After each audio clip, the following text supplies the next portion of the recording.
pinakamataas na pagpupuri, pagluluwalhati at karangalan. Nauukol lamang po sa ating pinakamamahal na Panginoong Jesus. Dubling paggalang po sa ating beloved parents in the Lord. Atin din pong inaalala at ang kanilang turo at aral na iniwan sa atin, mga minamahal. Sa kanila po mga beloved na mga anak, bumabati po ako sa kanila ng isang magandang hapon po sa inyo mga kapatiran, sa ating beloved webcast viewers, at muli sa ating pinakamamahal na Panginoong Jesus. Salamat po sa ating pinakamamahal na Panginoong Jesus sa paggabay niya sa amin, mga minamahal, patungo po dito sa ating bahay panambahan sa dako po ng Bulacan, sapagkat kami po mga minamahal ay galing pa po ng Mariveles, Bataan, mga minamahal.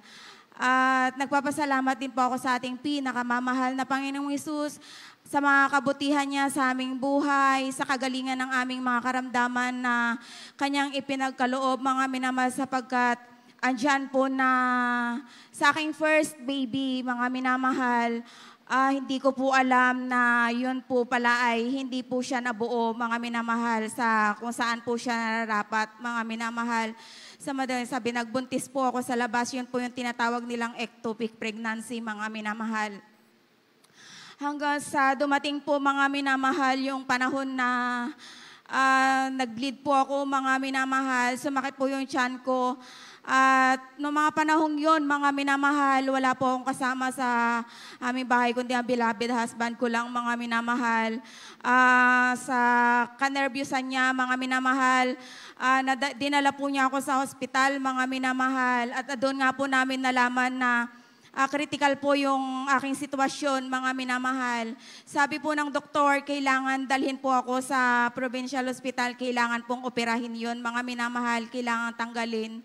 At andyan po na sobrang takot ko, mga minamahal, sapagkat first baby ko yun.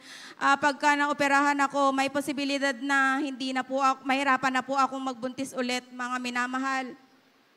Andyan po na nanalangin po ako sa ating pinakamamahal na Panginoong Jesus na walang imposible sa Kanya, nananalig ako sa Kanya na walang imposible. Yun, mga minamahal, ay palalabasin niya na hindi na ako kailangang operahin, mga minamahal. Andyan po na nagpunta po kami ng pastoral natin, mga minamahal, sa dako ng Zambales, at dyan po, mga minamahal, na nanalangin po kami, mga minamahal, nagpa-counsel, nanalangin, mga minamahal, nagsisi sa mga kasalanan na gawa, mga minamahal. At andyan po na sa kabutihan po ng ating pinakamamahal na Panginoong Jesus, yun po dapat na operahin, mga minamahal, pinalabas po ng ating pinakamamahal na Panginoong Jesus. Amen. Hallelujah. Hallelujah, hallelujah. At andyan din po, mga minamahal, nagkaroon din po ako ng isang malalang karamdaman, mga minamahal, na talagang doon po naging butot balat ako, mga minamahal. Sobrang hirap ng dinanas kong yun, mga minamahal.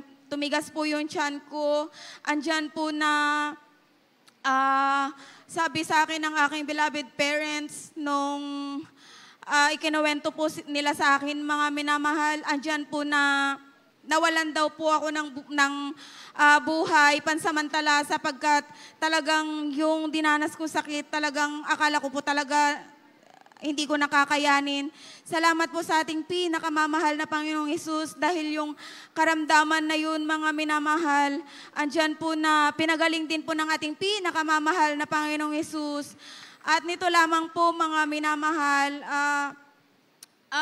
dumanas po kami ng matinding paalala na nagmula sa ating pinakamamahal na Panginoong Hesus.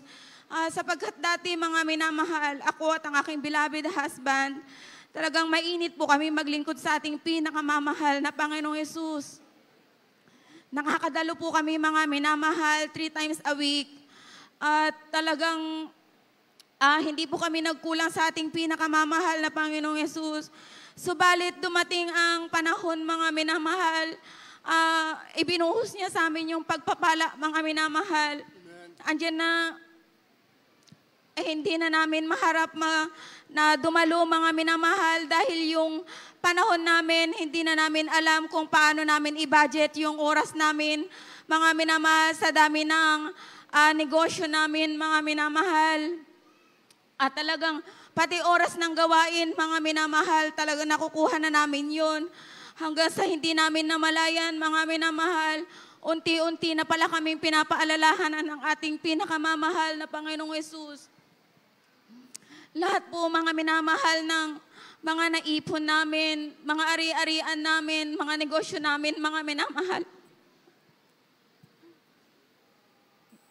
Nawala po yan sa amin, mga minamahal. Andyan po, mga minamahal, na halos hindi ko makayanan yung nangyaring yun sa amin dahil nung mga panahon, mga minamahal, na tinatamasa namin ang karangyaan na yan. Ang sabi ko sa sarili ko, hindi na kami maghihirap.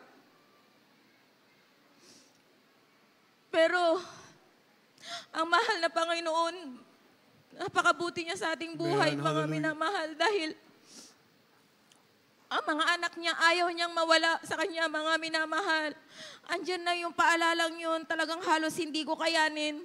Halos mawalan ako ng bait, mga minamahal, mawala ako sa sarili ko, mga minamahal. Subalit yung nangyaring yun, sa halip na panghinaan ako ng loob, nag-usap kami ng aking beloved husband na nung balik kami sa ating pinakamamahal na Panginoon Hesus, ibinalik namin, mga minamahal, yung dating kainitan namin sa paglilingkod sa Kanya. Glory to God. Nakakadalok na kami, mga minamahal, 3 beses isang linggo. At andyan, mga minamahal, na hanggat maaari, iniiwasan namin ang mahuli, mga minamahal, sa pagdalo sa Kanyang banal na gawain. At hindi namin inaasahan, mga minamahal, na nito lamang, mga minamahal, muli kaming pinagpala ng ating pinakamamahal na Panginoong Hesus. Hallelujah. Dahil yung mga ari-arian na wala sa amin, mga minamahal, mga sasakyan namin, mga minamahal, nito lamang po, mga minamahal, andyan po na pinagkalooban niya uli kami ng brand new na sasakyan, mga minamahal. Lord, Salamat amen. po sa ating pinakamamahal na Panginoon Hesus, dahil ang mga anak niya, ayaw niya talagang mawala sa Kanya. Kaya ang mga paalala at mga pagsubok, salamat sa Kanya dahil ibinigay niya sa akin yan, mga minamahal. Kaya hanggang dito na lamang po ang lahat po ng kapurihan. Pasasalamat, pagdakila, nauukol lamang po sa ating pinakamamahal na Panginoon.